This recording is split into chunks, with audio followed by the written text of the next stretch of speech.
റോജി, ഇപ്പോൾ നടപടികളുടെ കാര്യത്തിൽ ഞങ്ങളാണ് കൂടുതൽ ചെയ്തിട്ടുള്ളതെന്നൊരു വാദം ഇടതുപക്ഷം മുന്നോട്ട് വയ്ക്കുക. എന്നിപ്പോൾ സഭയിലും അത്തരം മറുപടി ഉണ്ടായല്ലോ. ഈ കണക്കുകൾക്ക് എന്താണ് മറുപടി? 8 ഇരട്ടിയോളം നടപടിയെടുത്തു എന്നാണ് പറയുന്നത്. സ്മൃതി, അതിനു മുമ്പ് ഇപ്പോ ശ്രീ പ്രിയദർശൻ തമ്പി പറഞ്ഞ ഒരു കാര്യം, എക്സൈസ് പോളിസിയുമായി ബന്ധപ്പെട്ടുകൊണ്ട് ഇത്തരം മീറ്റിങ്ങുകൾ നടക്കുന്നത് സ്വാഭാവികമാണ്, ടൂറിസം വകുപ്പ് ഇതിൻ്റെ ഒരു അവിഭാജ്യ ഘടകമാണ് എന്നാണ് അദ്ദേഹം സൂചിപ്പിച്ചത്. അങ്ങനെയാണെങ്കിൽ ഞാൻ ചോദിക്കട്ടെ, പിന്നെ എന്തിനാണ് എക്സൈസ് വകുപ്പ് മന്ത്രി യാതൊരു ചർച്ചയും നടന്നിട്ടില്ല എന്ന് പറഞ്ഞത്? അപ്പോൾ അദ്ദേഹം പറഞ്ഞത് കളവായിരുന്നു എന്ന് നമ്മൾ പ്രാഥമികമായിട്ട് ഇപ്പോൾ വിശ്വസിക്കേണ്ടുന്ന സാഹചര്യമല്ലേ? അത് തന്നെയാണ് ഞങ്ങൾ ചോദിച്ചത്. ടൂറിസം വകുപ്പ് മന്ത്രി എന്തിന് കളവ് പറയുന്നു? എക്സൈസ് വകുപ്പ് മന്ത്രി എന്തിന് കളവ് പറയുന്നു? ടൂറിസം വകുപ്പിന് എന്താണ് ഇക്കാര്യത്തിൽ അമിതമായിട്ടുള്ള താല്പര്യം? നമ്മൾ ഒരു അഴിമതി നടക്കുമ്പോൾ നമ്മളിപ്പോൾ ശ്രദ്ധിക്കേണ്ടുന്ന ഒരു കാര്യം, ഒരു ഭരണതലത്തിൽ, സർക്കാർ തലത്തിൽ അവിടെ ഒരു അൺനെസസറി ഹേസ്റ്റ് ഉണ്ടാവുകയാണ്. എന്ന് വെച്ചാൽ ഒരു അനിയന്ത്രിതമായിട്ടുള്ള ഒരു സ്പീഡ് ഇക്കാര്യങ്ങളിലൊക്കെ കൈവരികയാണ്. ഇവിടെ നമ്മൾക്ക് ഒരു അനാവശ്യമായിട്ടുള്ള ഒരു തിടുക്കം എന്ന് നമുക്ക് പറയാം. അപ്പോൾ ഈ ടൂറിസം വകുപ്പിൻ്റെ ഭാഗത്ത് നിന്ന് ഒരു അനാവശ്യമായിട്ടുള്ള തിടുക്കം ഇവിടെ ഉണ്ടാകുന്നു. അത് എക്സൈസ് വകുപ്പ് മന്ത്രി അറിഞ്ഞിട്ടില്ല എന്നുള്ളതാണ് അദ്ദേഹത്തിൻ്റെ വാക്കുകളിൽ നിന്ന് അദ്ദേഹത്തിൻ്റെ വാക്കുകളെ നമ്മൾ വിശ്വസിച്ചാൽ നമ്മൾ മനസ്സിലാക്കേണ്ടത്. അപ്പോൾ എക്സൈസ് വകുപ്പ് മന്ത്രി അറിയാതെ ടൂറിസം വകുപ്പിൻ്റെ ഭാഗത്ത് നിന്ന് ഒരു അനാവശ്യ തിടുക്കം ഉണ്ടാകുമ്പോൾ അത് പ്രത്യേകിച്ച് ടൂറിസം ഡയറക്ടർ എന്ന് പറയുന്നത് IAS തലത്തിലുള്ള ഒരു ഉദ്യോഗസ്ഥനാണ്. അതായത് മന്ത്രിയോട് നേരിട്ട് റിപ്പോർട്ട് ചെയ്യുന്ന ഒരു ഉദ്യോഗസ്ഥനാണ്. അപ്പോൾ മന്ത്രി അറിയാതെ സർക്കാരിൻ്റെ നയപരമായിട്ടുള്ള ഒരു കാര്യത്തിൽ, എന്തെങ്കിലും സർക്കാരിൻ്റെ ദൈനംദിന ഭരണപരമായിട്ടുള്ള ഒരു കാര്യമല്ല, എക്സൈസ് പോളിസി എന്ന് പറയുന്നത്, അബ്കാരി പോളിസി എന്ന് പറയുന്നത് സർക്കാരിൻ്റെ നയപരമായിട്ടുള്ള ഒരു കാര്യമാണ്. അതിൽ രാഷ്ട്രീയമായിട്ടുള്ള തീരുമാനം വരേണ്ട ഒരു കാര്യമാണ്. അപ്പോൾ രാഷ്ട്രീയ തീരുമാനം വരേണ്ട നയപരമായ ഒരു കാര്യത്തിൽ എങ്ങനെയാണ് ടൂറിസം ഡയറക്ടർ ഒരു മീറ്റിംഗ് വിളിച്ചത്? അതിനാരാണ് അദ്ദേഹത്തിന് നിർദ്ദേശം നൽകിയത്? അവിടെയാണ് ഞങ്ങൾ ചോദിക്കുന്നത്. എക്സൈസ് വകുപ്പിനെ ടൂറിസം വകുപ്പ് ഹൈജാക്ക് ചെയ്തോ? ഇവിടെ സൂപ്പർ മുഖ്യമന്ത്രിയായിട്ട് മുഹമ്മദ് റിയാസ് പ്രവർത്തിക്കുന്നുണ്ടോ എന്നുള്ള ചോദ്യം. ടൂറിസം മന്ത്രിക്കാണ് ഇതിൽ ഗൂഢാലോചനയിൽ പങ്ക് എന്നതുമാണോ നിങ്ങളുടെ പ്രധാനപ്പെട്ട ആരോപണം? താങ്കളുടെ വാചകങ്ങളിൽ നിന്ന് എനിക്ക് അങ്ങനെയാണ് തോന്നിയത്. അല്ല, ഇതിൽ ആർക്കാണ് പങ്ക് എന്ന് ഇവർ തന്നെ പറഞ്ഞാൽ മതി. അല്ലെങ്കിൽ കൃത്യമായ ഒരു അന്വേഷണത്തിലേ നമുക്കിത് പുറത്തു കൊണ്ടുവരാൻ സാധിക്കുള്ളൂ. എവിടെ നിന്നാണ് ഇതിന്റെ ഉത്ഭവം? എവിടെ നിന്നാണ് ഈ പണം പിരിക്കുവാനായിട്ടുള്ള നിർദ്ദേശം പോയിരിക്കുന്നത്? ഇതിന്റെ ഗൂഢാലോചന നടന്നിരിക്കുന്നത് ആര് വഴിയാണ് എന്നുള്ളത് നമുക്ക് എങ്ങനെ പറയാൻ സാധിക്കും? അത് പറയണമെങ്കിൽ നമുക്ക് എക്സൈസ് മന്ത്രിയെ വിശ്വാസത്തിലെടുക്കാം, ഇനി അല്ലെങ്കിൽ ടൂറിസം മന്ത്രിയെ വിശ്വാസത്തിലെടുക്കാം. ഇതിൽ ആരെ വിശ്വാസത്തിലെടുത്താലും മറ്റൊരാൾ ഇതിനകത്ത് കുറ്റക്കാരനാണല്ലോ. അപ്പോൾ അത് കൃത്യമായി കണ്ടെത്തണമെങ്കിൽ ഇതിനകത്ത് വിജിലൻസിന്റെ പരിശോധന ആവശ്യമായിട്ടുണ്ട്, കൃത്യമായി അന്വേഷണം നടക്കേണ്ടതായിട്ടുണ്ട്.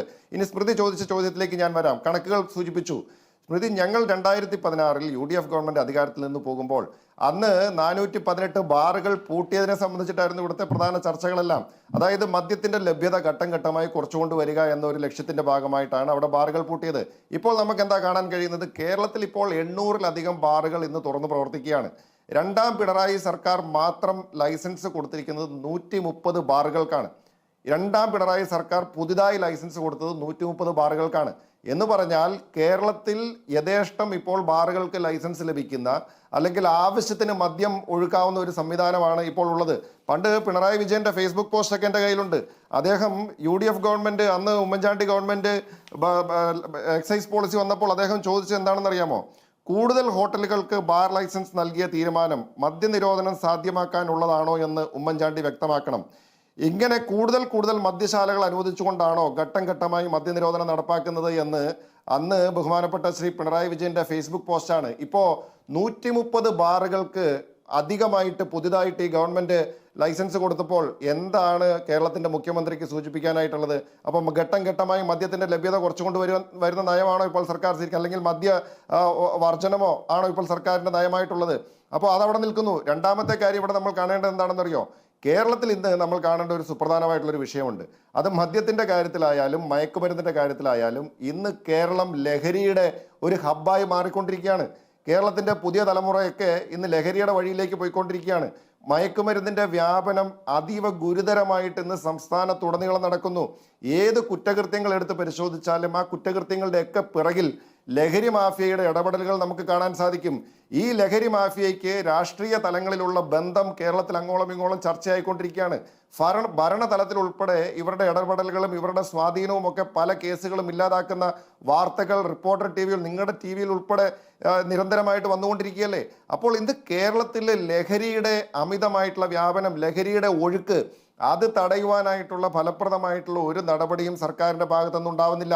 മറിച്ച് ഇവിടെ എന്താണ് നടന്നുകൊണ്ടിരിക്കുന്നത്? ഇത് അധികമായിട്ട് ഇത് ആവശ്യത്തിനനുസരിച്ച് ഇത് വിൽപ്പനക്കാരുടെ, ബാറുകാരാണെങ്കിൽ ബാറുകാര്, മറ്റ് ലഹരി മാഫിയ ആണെങ്കിൽ ലഹരി മാഫിയ, അവരുടെ താല്പര്യങ്ങൾക്കനുസരിച്ച് ഇതെങ്ങനെ യഥേഷ്ടം സംസ്ഥാനത്ത് വിതരണം ചെയ്യാമെന്നുള്ള ഒരു നടപടിയാണ് സർക്കാരിന്റെ ഭാഗത്തുനിന്ന് ഉണ്ടായിക്കൊണ്ടിരിക്കുന്നത്.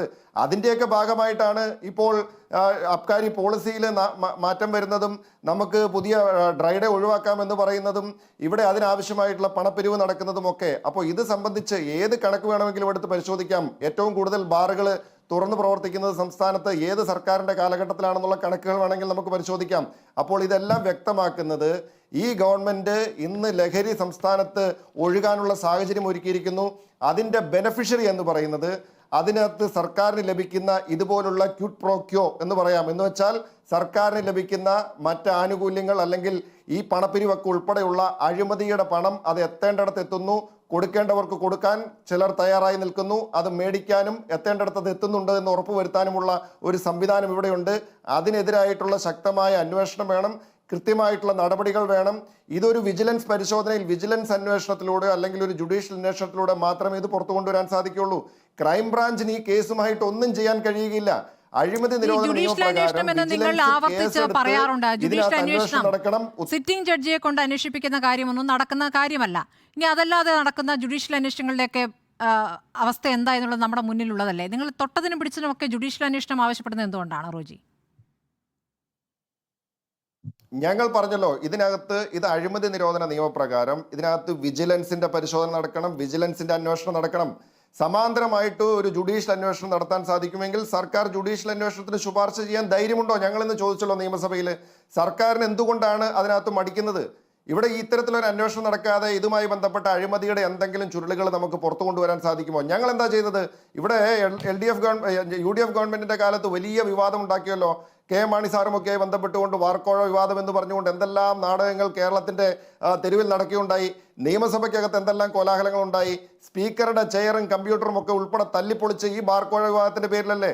ഇതുപോലെ തന്നെ ഒരു ബാർ മുതലാളിയുടെ ശബ്ദരേഖയുടെയോ അല്ലെങ്കിൽ ഒരു വെളിപ്പെടുത്തലിന്റെ അടിസ്ഥാനത്തിൽ ഒരു മാത്രം ഉണ്ടാക്കിയിട്ടുള്ള ഒരു കോലാഹലം. ഞങ്ങൾ എന്താ ചെയ്തത്? ഞങ്ങൾ അതിനകത്ത് വിജിലൻസ് പരിശോധന നടത്തി. അതിനകത്ത് വിജിലൻസ് കേസെടുത്തു. വിജിലൻസ് കേസെടുക്കുന്ന സാഹചര്യം ഉണ്ടായപ്പോൾ മന്ത്രി രാജിവെച്ച് മാറി നിൽക്കുന്ന സാഹചര്യം ഉണ്ടായി. എന്നിട്ട് LDF ഗവൺമെന്റ് ഇപ്പോൾ 8 വർഷമായി ഈ ബാർക്കോഴ സർക്കാരിന്റെ കീഴിലുള്ള വിജിലൻസ് ഈ കേസൊക്കെ പരിശോധിച്ചിട്ട് എന്തെങ്കിലും ഒരു തരിമ്പെങ്കിലും കണ്ടെത്താനായിട്ട് സർക്കാരിന് LDF ഗവൺമെന്റിന് കഴിഞ്ഞോ?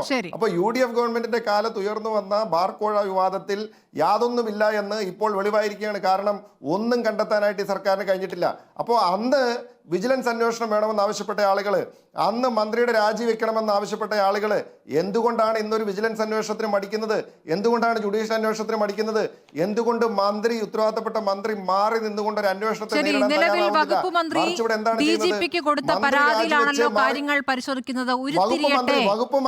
വകുപ്പ് മന്ത്രി മാറി നിന്ന്, സ്മൃതി ഞാൻ പൂർത്തിയാക്കട്ടെ, വകുപ്പ് മന്ത്രി മാറി നിന്ന് അന്വേഷണം നേരിടേണ്ട സാഹചര്യത്തിൽ ഇവിടെ വകുപ്പ് മന്ത്രി പരാതിക്കാരനായിട്ട് വന്നിരിക്കുകയാണ്. അതെന്ത് പ്രകസനം? അതാണ് ഞാൻ തുടക്കത്തിൽ പറഞ്ഞത്. വാദി പ്രതിയാവുന്നു എന്നതിന് പകരം പ്രതിവാദിയായിക്കൊണ്ടുള്ള അന്വേഷണമാണ് ഇപ്പോൾ നടക്കുന്നത്. ശരി, പ്രതിവാദി.